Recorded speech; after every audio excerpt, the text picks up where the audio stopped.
All right, I got a story for you tonight that probably most of you can relate to in one way or another. I started my business, I should say, when I was 15 years old. My parents told me to go get a job. You got to pay for your own college. So I started pushing a lawnmower up and down the street. I did it in order to help pay for college, and I thought, boy, this is a great opportunity to set my own schedule. I could work around all my sports and football, and for the most part, I was pretty successful at it. I was making more than bagging groceries, but I learned really quick, in order to succeed, I was going to have to work 1,000,000 hours. I didn't have one boss, I had about 100, and it was grueling to try to fit all that in. It kind of laid the groundwork for now being a workaholic. Well, the drinking sometimes it comes with it. But I earned enough money, went off to college, earned a degree in accounting, and my brother continued to operate the business for me rather successfully. I went to work for Price Waterhouse, learned a lot about accounting. That begun to lay the groundwork for the arrogance that I thought I knew it all about how to run a business just because I had an accounting degree. I learned something by reading Stephen Covey books and so on, but how to be passionate about my business. So I realized I had to get out of accounting. I wasn't passionate about it. I got pretty good at it, but at the end of the day, I wasn't happy waking up and going to work. So I went back to work with my brother, and because I just had to be an entrepreneur, I jumped in with absolutely no vision, no plan, no marketing plan, nothing. I just thought, I'll make it work. I'll just work a lot. Okay, that's what I've been taught my whole life, just work hard. So fast forward that business a few years, I was selling it for less than I owed the bank and filing bankruptcy. That's what happens. I learned a magic formula. Get a half-assed education at something you don't know what you're doing, have no vision, and get a lot of debt. I was in debt to the tune of $1.1 million. Okay? So back to accounting I go. So at least I had a good background. So at about that time, while I was back doing accounting, I became a client of Jeff T's and his business. And after some prodding, they kept saying, you got to go become a personal trainer. You're really learning this. This is great. And no, I've done that failure. I'm not doing that again. Kept prodding me. Finally, I began moonlighting as a personal trainer. Nights, weekends, back to working 70 hours again. What the hell am I thinking? I was making great money. Why am I doing this? I realized very, very quickly that if I was going to make a go of the personal training thing and follow my passion that I had for exercise and helping others, I was going to have to go for it full time. I wouldn't be able to continue this lifestyle much longer. It was going to kill me. So I jumped in full time. So once again, because I'm pretty hard-headed and I don't learn my lessons very well, I borrowed more money. I borrowed $500,000 this time, and I went and bought a former Bally's, big fitness center. So just like before, I had to learn how to grow poinsettias and do floral arrangements. I had now learned group fitness. I had to learn daycare, front desk. I didn't know any of this stuff at all. I barely knew personal training. I mean, I was just a client, right? But my arrogance led me to believe that just because I watched my personal trainer train me once in a while, that I could do that too, okay? My arrogance was leading me to another failure. I didn't learn my lesson. To kind of show you a little bit about where things were going, I bought the gym in 2009. Year after year, the revenue was dropping. I was losing clients like crazy. My gross margins were getting worse, and my profit margins dropped year after year. Now, you kind of look at that and say, hey, the profit margins of personal training, not bad, 15%. Here's the problem. Remember, I was $500,000 in debt. Profits mean nothing if you don't have cash, okay? I couldn't make the payroll. I was struggling. I wasn't making money anymore, okay? So it got a lot worse. Not just was the business failing. Personally, my savings was dwindling. At this time, I now had 2 young boys at home and was married, and my wife's income at the time was supporting my dream about trying to run my own business, trying to make ends meet. It got worse and worse. We were going deeper into debt. I was having a really hard time paying credit cards. It led to the failure of my marriage. It got too much for that to bear. I was really sinking into a deep place. That drinking started to come then, every night. And it was hard. History was repeating itself for me. I'll never forget the day I sat in my office reviewing my numbers, those god-awful numbers, and I realized that I was working a ton of hours again. I had absolutely no way to pay my staff. I certainly wasn't getting paid. And I realized that maybe it was time to close the doors again and tuck my tail between my legs and go back to accounting. I had no way out. I was absolutely trapped and didn't know what to do. So I literally began thinking of my exit plan. How was I gonna, go back and try to sell this thing to somebody for something? It was rock bottom for me. I thought filing bankruptcy was bad. I'd lost my business before, but now I'd lost my family. I was losing my business. I had nothing left, and I was starting to lose my health at this point. So it's kind of funny how things happen when they do. Like Sean said, Jeff T literally called me out of the blue, and mind you, Jeff didn't know what was going on with me at all. This was all, I don't think my staff knew how bad it was. So Jeff called me and he said, you've got to get in touch with this guy, Sean Greenlee, down at NPE. He's going to save your life. I said, I just spent $15,000 on a marketing consultant. Left me $15,000 more in debt. I had tried every marketing thing out there. So I kind of poo-pooed it. And it was shortly after I kind of caught this testimonial of Jeff's. And I think it said on their website, it's awesome. And I watched it, and I said, what the hell? I'm going to call this guy.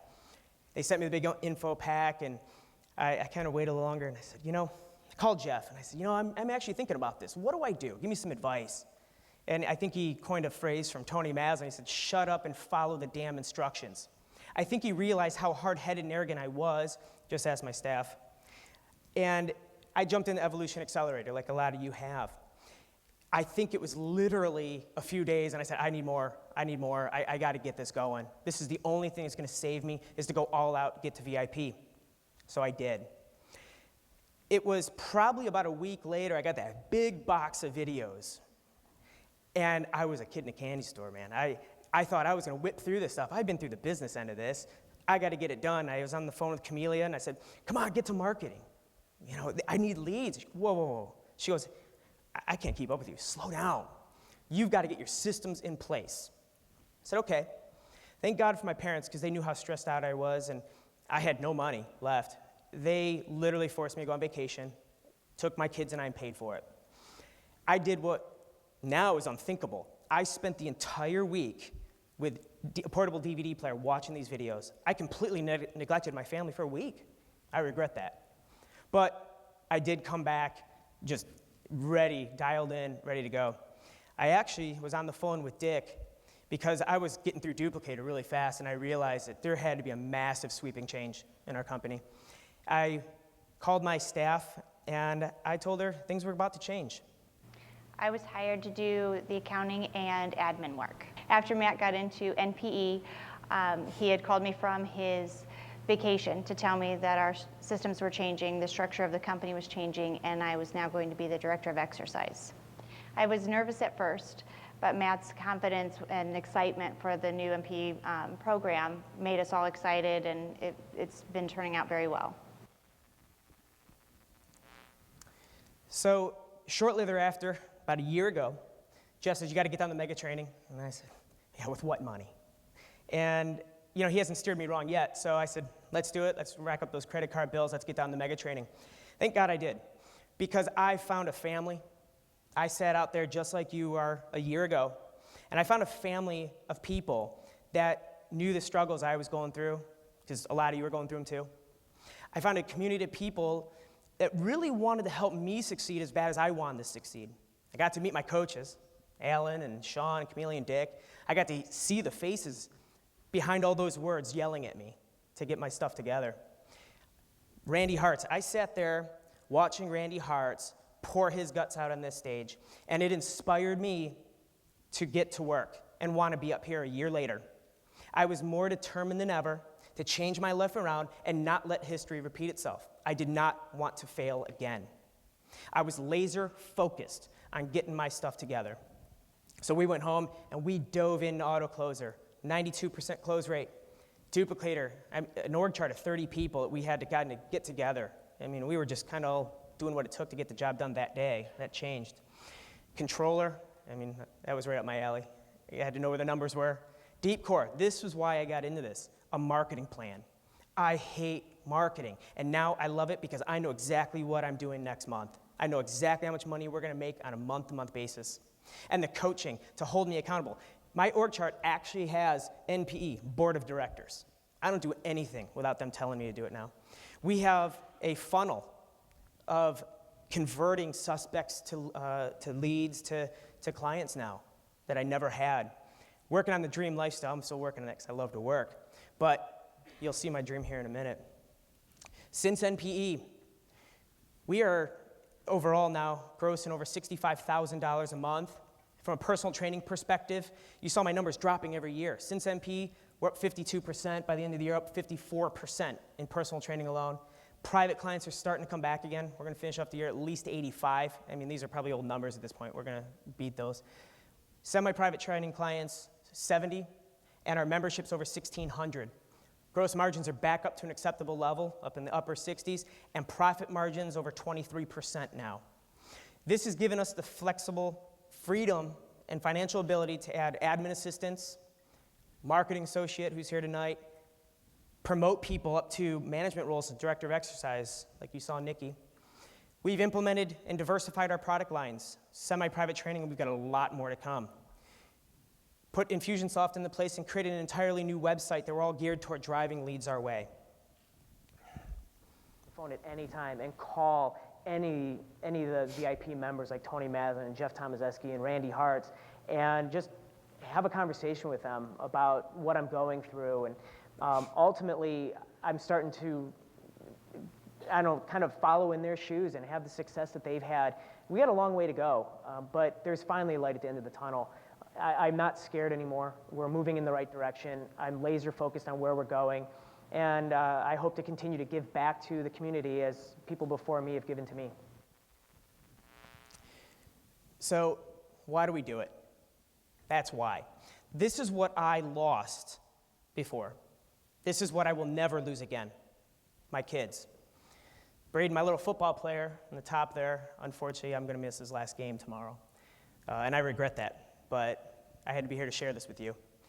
Not only will I never miss another game, I will not miss another practice because I'm now the coach. I'm coaching. And I'm following, I played football through college. My passion is football. So if I can't play anymore, I can at least live vicariously through him.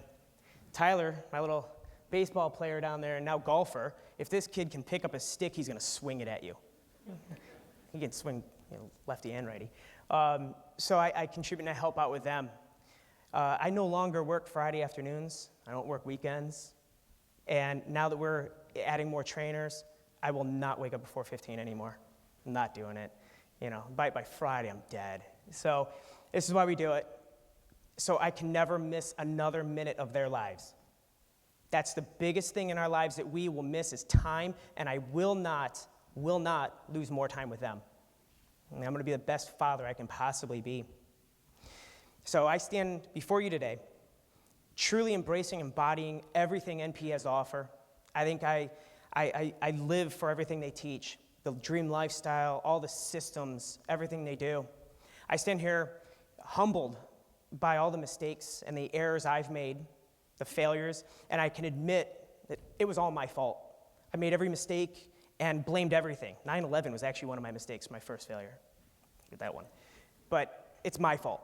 I didn't plan, I didn't have a vision, and I didn't have the team to help. I'm grateful for Jeff T., who called me that day. It saved me. I am appreciative of all the people who have supported me, my team, all the people that work for me, my family, and every one of you who helped me along the way. I talk to Randy now pretty frequently. I called Tony Maslin. I can never repay it, but I will vow that I will help anybody who really wants to be up here and who's really ready to work, that I will help you get up here next year. All you gotta do is ask. Thank you very much.